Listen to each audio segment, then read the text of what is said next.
All right, happy Friday, everybody. It's your friend OC Steve coming at you with another wrestling update. We had so much going on, couldn't wait till Saturday to get this out. So I figured I would just give you some New Japan updates and some other wrestling events that are happening this weekend. Earlier this morning, we had the continuation of the Summer Struggle Tour in Japan for New Japan Pro Wrestling. I had an opportunity to watch this event. It was another great one to watch. I highly recommend subscribing to New Japan World. Right at the opening, the new young lion out of the LA dojo, Gabriel Kidd, they keep on building this narrative for him that's great. It's kind of like he's trying to test himself by taking on the titans of New Japan.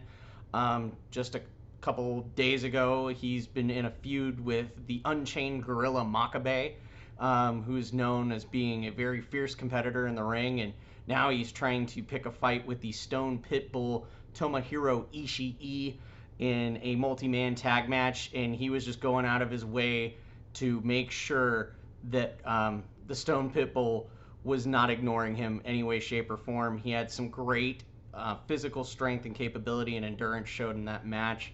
I think the future is his in New Japan, and once he starts developing his own style, his own character, he comes back from excursion. I think in a couple years' time, he's going to be a main event player in New Japan for sure.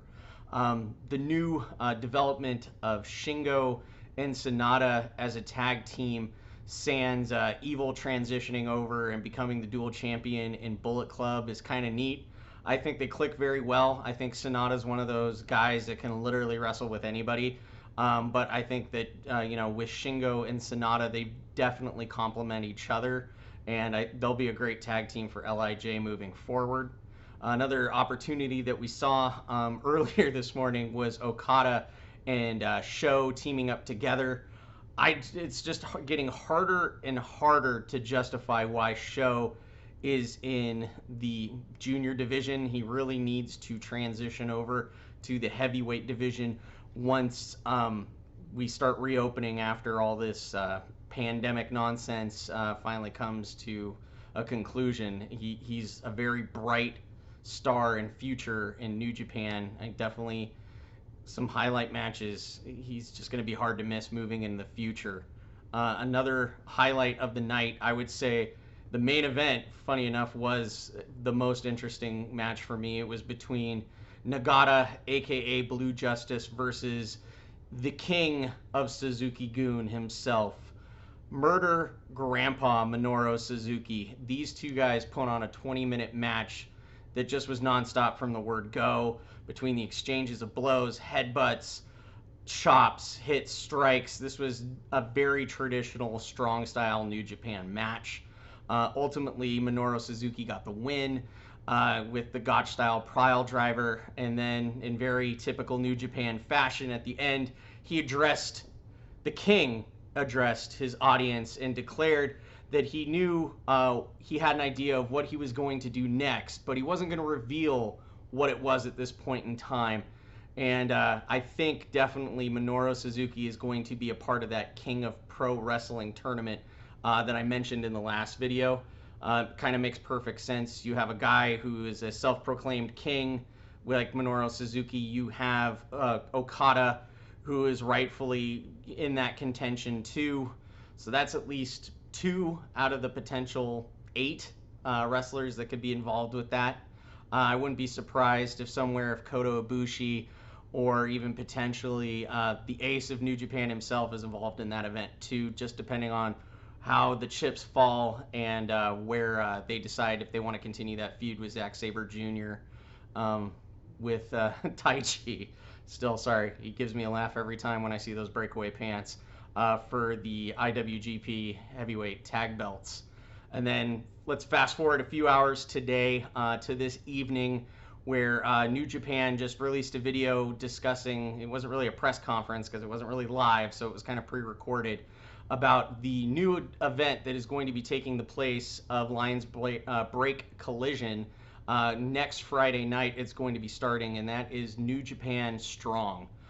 This is going to be airing every Friday night starting August 7th, and they're going to be doing a New Japan USA Cup. So that is going to have 8 competitors in a single elimination match, just like the New Japan Cup. But the difference with this one is that those competitors get an opportunity in the future to wrestle for the IWGP US Heavyweight title. Whether Jon Moxley has it at the end of this or not, that's still open for debate and decision. So the 8 competitors that will be in those matches are going to be recently transitioned to regular Japan roster from the LA Dojo. Carl Fredericks taking on Kenta. We have Jeff Cobb versus one half of the Gorillas of Destiny, which is Tangaloa. Chase Owens from the Bullet Club as well will be wrestling David Finlay. And ROH is borrowing a talent. Recently departed from Villain Enterprises, Brody King will take on the good bad guy, Tama Tonga. So those are the matches. They will be airing over the next few weeks. I think it's great. It's a great opportunity. It's honestly where the U.S. heavyweight belt should be, because this is the start of New Japan USA, and I think that should be the penultimate belt in this show and also in this promotion. So I think that's going to be a great opportunity for a lot of these wrestlers to be spotlighted, and it'll just be some good matches. Lions Break Collision was great. I could only imagine that this is going to be greater.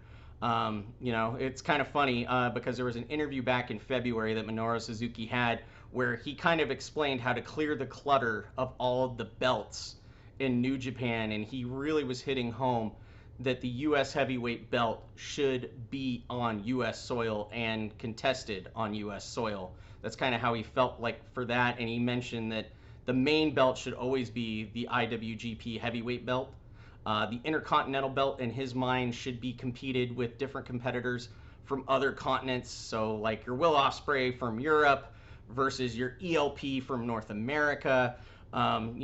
Just different people kind of coming together under the New Japan flag and competing for that main belt right there. And there, the Neverweight belt should be opportunities for heavyweights and juniors to collide and to compete and just create some interesting stories. So I thought that was a great article. That was back in February. You can check that out.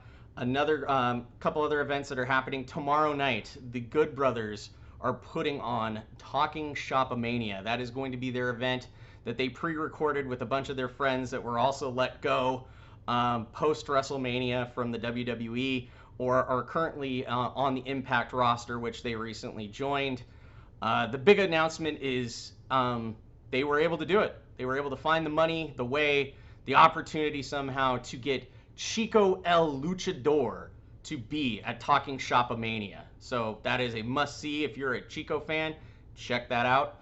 And then Sunday night, GCW will be in Indianapolis for their Keep in Touch event. My personal pick for that night is going to be Joey Janela versus ACH. So that was a lot of information. There's a lot of events going on in New Japan. I'm just happy to see them moving in the right direction, planting the seeds in the American audience that will have the opportunity to grow in the future is great. I think this is going to be a great strengthening relationship between U.S. New Japan and proper New Japan in Japan, where they can transition wrestlers between alternating events, whether it's the Battle of the Super Juniors or World Tag League. There's those opportunities for those guys that would have normally never been a part of those tours to come over to the U.S. product and to have matches and competitions and feuds there. I just think it's great. We're going to get New Japan wrestling all the time with no downtime whatsoever. So that's the news for right now. I hope that you guys have a great weekend, have an opportunity to check out a lot of those events. Continue the dialogue in the comments below. I've been appreciating the support. If you like this video, please give it a thumbs up, share it with your fellow wrestling fans, and please subscribe. I'm just trying to do this as a passion project and get better at presenting information about wrestling and having fun while doing it. So thanks for watching. Stay safe, be healthy, and I'll catch you on the next one. Bye.